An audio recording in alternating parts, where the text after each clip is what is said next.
Halo, assalamualaikum warahmatullahi wabarakatuh. Saya Binti Nafiatudinia. Di sini saya akan menjelaskan tentang proses pencernaan dan nutrisi. Oke, selanjutnya apa itu pencernaan? Pencernaan adalah proses mengubah makanan menjadi zat-zat yang lebih kecil sehingga bisa digunakan oleh tubuh. Nah, proses ini terjadi di saluran pencernaan yang terdiri dari beberapa organ yang bekerja sama. Apa itu organnya? Nah, bisa kita lihat di sini ada organ-organ pencernaan yang terdiri dari 6 tahap, diawali dari mulut, paling atas atau paling awal, selanjutnya akan disampaikan melalui kerongkongan, akan diterima lambung, selanjutnya akan disampaikan ke usus halus, selanjutnya usus besar, dan yang terakhir adalah rektum dan anus. Selanjutnya ada proses pencernaan di mulut, yaitu proses pencernaan paling awal. Di sini pencernaan dimulai dari mulut. Nah, jadi ketika kita makanan, yang pertama menerima makanan itu adalah mulut. Nah, di dalam mulut prosesnya seperti apa? Nah, ketika diterima mulut, di mulut akan diproses yang pertama adalah gigi. Gigi itu menghancurkan makanan menjadi lebih kecil. Selanjutnya ada juga peran air liur di situ untuk membantu memecah makanan dengan enzim amilase. Selanjutnya setelah air liur, selanjutnya lidah akan mendorong makanan ke belakang menuju ke kerongkongan. Nah, jadi ini ada tahap-tahapan proses pencernaan yang berada di dalam mulut. Setelah lidah mendorong makanan ke kerongkongan, nah selanjutnya setelah ke kerongkongan itu akan ada gerakan namanya peristaltik. Nah, di situ mendorong makanan ke lambung. Jadi setelah melewati kerongkongan, makanan tersebut akan masuk atau akan diterima oleh lambung. Selanjutnya tahapan ketiga dari proses pencernaan yaitu di lambung.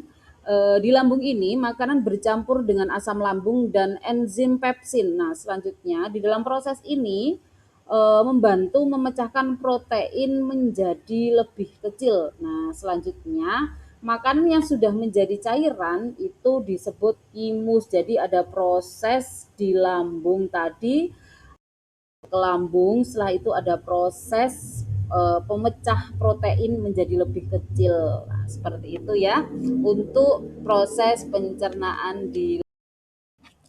Setelah dari lambung, proses selanjutnya yaitu pencernaan yang berada di usus halus. Nah, di dalam usus halus ini kimus tadi, cairan tadi itu masuk ke usus halus. Selanjutnya ada empedu dari hati dan enzim dari pankreas itu membantu memecahkan lemak, karbohidrat, dan protein. Nah, setelah tadi di lambung ada proses pemecahan protein. Nah, menjadi lebih kecil. Nah, kalau di sini ada pemecahan lemak, karbohidrat, dan protein dipecah kalau di sini ya.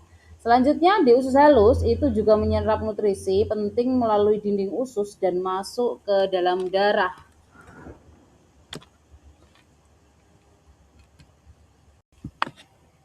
Selanjutnya ada proses pencernaan di usus besar. Nah, di usus besar ini setelah tadi melalui usus halus, sisa makanan yang tidak dicerna masuk ke usus besar. Jadi difilter ya dari usus halus tadi, makanan yang tidak dicerna itu akan masuk ke usus besar. Selanjutnya ada air dan mineral yang diserap oleh usus besar. Jadi yang menyerap air dan mineral itu adalah usus besar. Nah, selanjutnya untuk sisa makanan yang tidak diperlukan akan dibentuk menjadi fases dan disimpan ke rektum. Nah, itu tadi tahapan-tahapan proses pencernaan yang juga sudah disampaikan di awal tadi bagannya seperti itu. Nah, selanjutnya eh, apa namanya untuk proses pencernaan itu berarti yang akan kita konsumsi adalah makanan. Tentu saja yang baik untuk tubuh kita adalah makanan yang sehat. Nah, sekarang kita cari tahu makanan sehat itu makanan apa, makanan yang mengandung apa. Nah, bisa dilihat di sini bahwa makanan yang sehat itu yang pertama adalah mengandung karbohidrat. Apa itu karbohidrat? Karbohidrat adalah makanan yang bisa membuat energi kita menjadi lebih banyak. Nah, itu.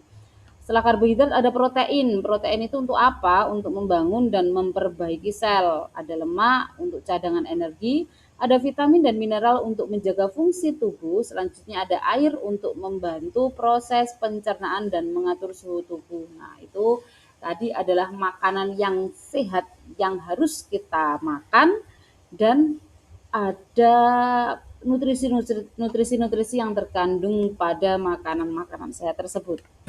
Nah, setelah kita tahu tadi macam-macam nutrisi bagi tubuh kita, eh, dan apa saja manfaatnya bagi tubuh kita, selanjutnya di sini akan kita lihat apa sih contoh makanan dari nutrisi-nutrisi tersebut.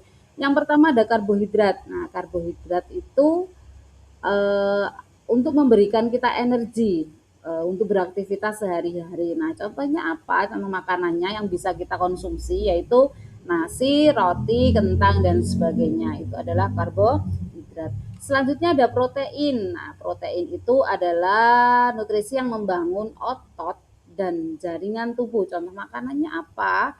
Ada daging, telur, kacang, kacang-kacangan dan sebagainya dan lain sebagainya. Untuk nutrisi yang ketiga yaitu lemak. Lemak itu untuk memberikan energi cadangan dan melindungi organ dalam. Contohnya adalah minyak mentega, alpukat dan sebagainya. Contoh lain yaitu untuk nutrisinya itu vitamin dan mineral. Nah, itu untuk menjaga kesehatan tulang, kulit, dan organ tubuh. Untuk contoh makanannya yaitu bisa buah-buahan, sayur-sayuran, dan lain sebagainya. Untuk nutrisi yang terakhir yang harus dipenuhi yaitu air. Nah, air ini untuk menjaga tubuh tetap terhidrasi dan mendukung proses metabolisme. Nah, itu tadi kelima nutrisi yang harus dipenuhi untuk tubuh kita, karena jika salah satunya tidak terpenuhi maka kondisi tubuh kita tidak akan sehat. Nah, seperti itu. Jadi memang kelima-limanya harus benar-benar kita penuhi. Oke, itu tadi penjelasan tentang sistem pencernaan di dalam tubuh, prosesnya bagaimana, terus apa saja yang kita gunakan untuk sistem pencernaannya, dan juga makanan-makanan yang sehat yang dibutuhkan tubuh kita. Nah, selanjutnya untuk kesimpulan materi hari ini yaitu tentang proses pencernaan itu mengubah makanan menjadi zat yang bisa digunakan oleh tubuh. Setiap organ dalam sistem pencernaan memiliki fungsi penting dalam memecahkan dan menyerap makanan.